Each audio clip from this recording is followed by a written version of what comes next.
Hello guys, welcome back to my channel ambitious. तो मेरा आज फर्स्ट शिफ्ट में ही एसबीआई पीओ प्रीलिम्स का एग्ज़ाम था। तो मैं बहुत शॉर्टली आप लोगों के साथ शेयर करना चाहता हूँ मेरा रिव्यू।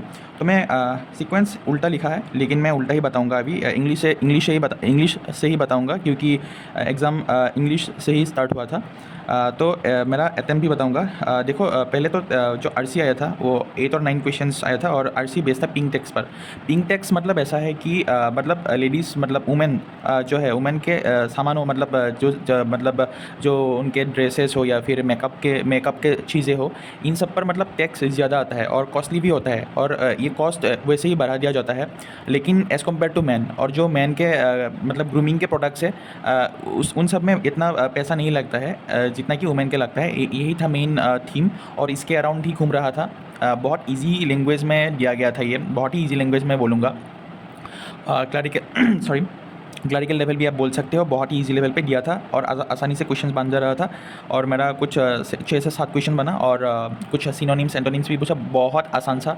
जैसे कि फॉर्म, एक सीन्स था। देखो, मैं यहाँ पे लिख के बताता हूँ। सीन्स का मतलब वहाँ पे एज आ रहा था, एज, जैसे कि हम आपको पता ही चल जाएगा कि सीन्स का मतलब एज आ रहा था। और एक फॉर्म आया था।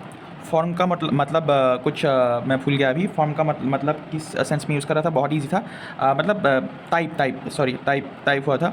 और एक आया था आपका चार्ज्ड, इतना पैसा चार्ज कर दिया है, तो इसका सिनोनिम होगा बिल्ड। ठीक है, तो यही था। ये 3 सिनोनिम आप बोल यही था 3। ठीक है। उसके बाद पैराजाम्बल आया था। पैराजाम्बल बेस्ड ऑन सोशल मीडिया था, कि आजकल जैसे कि यूथ बहुत ही सोशल मीडिया यूज़ करने लगे हैं। तो पॉलिटिशियंस भी अब क्या करते हैं, पॉलिटिशियन भी ये करते हैं कि अपना जो इन्फ्लुएंस करने के लिए पहले जो प्रचार चलाता था, अभी भी चलाते हैं, लेकिन सोशल मीडिया का यूज़ करते हैं, अपना अकाउंट बना लेते हैं। इसके रिगार्डिंग था। और BEACD मेरा सीक्वेंस बन रहा था, और बहुतों का बन रहा है। मैं कमेंट सेक्शन में देख रहा था अटेम्प्ट जो भी अभी पोल हुआ था दूसरे चैनल्स पर, सभी चैनल्स पर, अनिल अग्रवाल सर के चैनल पर भी। तो उसके बाद एरर डिटेक्शन आया था। 4 to 5 क्वेश्चन आसानी बोल सकता हूँ, 1-2 को छोड़ के। वर्ड स्वेपिंग भी आया था, 3-4 क्वेश्चन आसान था। लेकिन 5 मतलब ऑप्शंस थे, उनमें से चेंज करना मतलब पड़ रहा था, जैसे कि ABCDE थे मतलब। और फिलर्स के क्वेश्चंस थे 2-3, बहुत ही आसान सा। और मैथ्स का कॉलम था, मैंने छुआ तक नहीं ये मैथ्स का कॉलम। तो टोटल 30 क्वेश्चंस में से मैंने 25 बनाया, और मुझे लगता है कि 25 मैंने 95 एक्यूरेसी से बनाया, क्योंकि आसान था, और बहुतों का बन गया था। और मुझे लगता है कि इंग्लिश आसान था, क्लैरिकल लेवल तो 22+ अच्छा अटेम्प्ट होना चाहिए मेरे हिसाब से। तो उसके बाद आता है क्वांट। पहले शुरू होता है क्वाड्रेटिक इक्वेशन से। तो क्वाड्रेटिक इक्वेशन बहुत इजी था। ठीक है, 5 क्वाड्रेटिक इक्वेशन बहुत ही इजी था, और ये मतलब आसानी से बन जा रहा था। उसके बाद मिसिंग सीरीज़ अगर मैं बोलूँ, 3 आसानी से बन रहा था, लेकिन 2 क्वेश्चंस थोड़ा डबल डिफरेंस लेने के लिए मतलब कर रहा था, तो मैं बना नहीं पाया। मैं डर गया थोड़ा एग्जाम में। और उसके बाद एरिथमेटिक आया था, 12 से 15 क्वेश्चंस कुछ होगा। एक में बना रहा था, लेकिन थोड़ा लेंदी लगा, तो मैंने छोड़ ही दिया। और क्वांट मेरा एक्चुअली अच्छा नहीं हुआ, ख़राब हुआ। DI की बात करता हूँ। पहले मैंने DI उठाया, लाइन ग्राफ वाला एक DI था, बहुत ही आसान था। आप लोग देख सकते हो किसी के भी एनालिसिस में, जो टीचर है हर्षल सर या और कुछ टीचर के, तो पूरा एग्जैक्टली दिया गया है। हर्षल सर ने पूरा एग्जैक्टली DI उठा के दिया है, दोनों DI।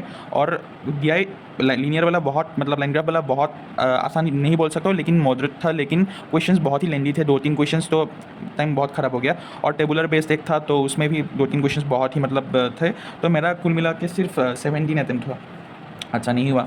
तो उसके बाद तो मेरा रीजनिंग का एक नॉर्म ही बन गया है, कि मैं हमेशा एक मतलब पजल में अटक जाता हूँ। ठीक है, तो मैं एक्चुअली स्टार्ट किया था, देखो ये सीक्वेंस में मैं दिया हूँ, लेकिन मैंने स्टार्ट किया था सीलॉक्स से। सीलॉक्स 3-4 क्वेश्चन आइदर और के भी आया था, आसानी से बन गया। उसके बाद मैंने सोचा कि एक मैं वो वाला बनाऊँ, ये 8% वाला नॉर्थ साउथ सीटिंग वाला आया था, एक सीटिंग अरेंजमेंट, तो आसानी से बन गया था। 4 नॉर्थ फेस कर रहा था, 4 साउथ फेस कर रहे थे, तो आसानी से बन गया था, ये भी बन गया। उसके बाद मैंने सोचा कि फ्लोर बेस नहीं बनाते हैं, चलो कुछ 10 लोग दिया हुआ था शायद, मैं अभी भूल गया। लेकिन सर्कुलर सीटिंग अरेंजमेंट था, सिर्फ 6 लोग बैठे थे, और वेरिएबल के साथ। तो बना रहा था, तो उसमें बन ही गया था। लेकिन कुछ शायद मैं जब नोट कर रहा था ना, तब शायद मैं कुछ मतलब नोट नहीं किया होगा, तो इसलिए कुछ 2% का कुछ नहीं आ रहा था। तो मैं ऐसे ही ऑप्शन में देख के कुछ दो क्वेश्चन बना लिया, लेकिन बोल नहीं सकता हूँ, तो मैंने छोड़ दिया एक्यूरेसी बिगड़ने के डर से। तो उसके बाद मैंने ये तो फ्लोर बेस वाला था, मैंने किया ही नहीं, देखा तक नहीं, लेकिन जस्ट एक बार देखा था फ्लोर बेस वाला था। मैंने सोचा था कि लास्ट में करूँगा, टाइम नहीं बचा।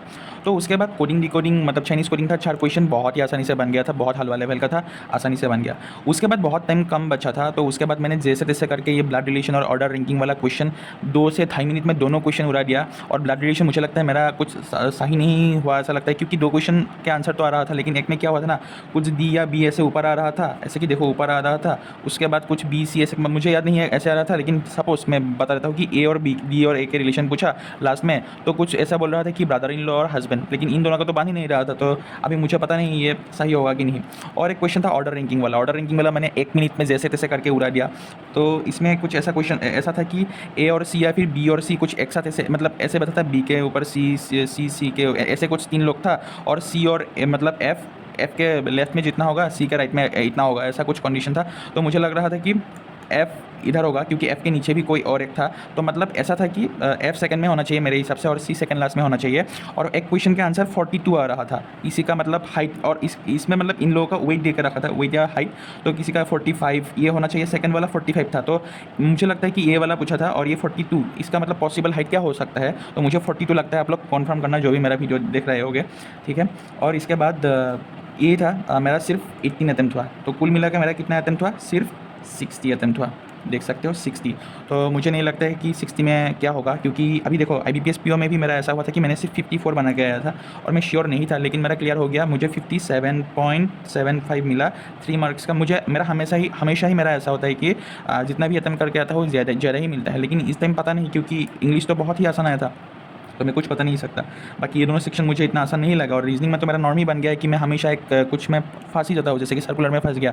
तो मैं अगले बार से ऐसा करूँगा, जब भी मैं मॉक लगाऊंगा ना, मैं 3 मिनट छोड़ के करूँगा, 17 मिनट का रीजनिंग करूँगा हमेशा। मैं ये सोच ही लिया आज कि रीजनिंग करूँगा तो 17 मिनट का, क्योंकि मैं 3 मिनट एग्जाम में फंसने ही वाला हूँ। 17 मिनट्स में मेरा जितना भी बनेगा, और मैं कोशिश करूँगा कि PO के पेपर हो तो 22+ मैं 17 मिनट में निपटाऊँगा, और क्लरिकल पेपर में 32+ मैं 17 मिनट में ही निपटाऊँगा, क्योंकि मैं हमेशा ही फंस जाता हूँ, ठीक है।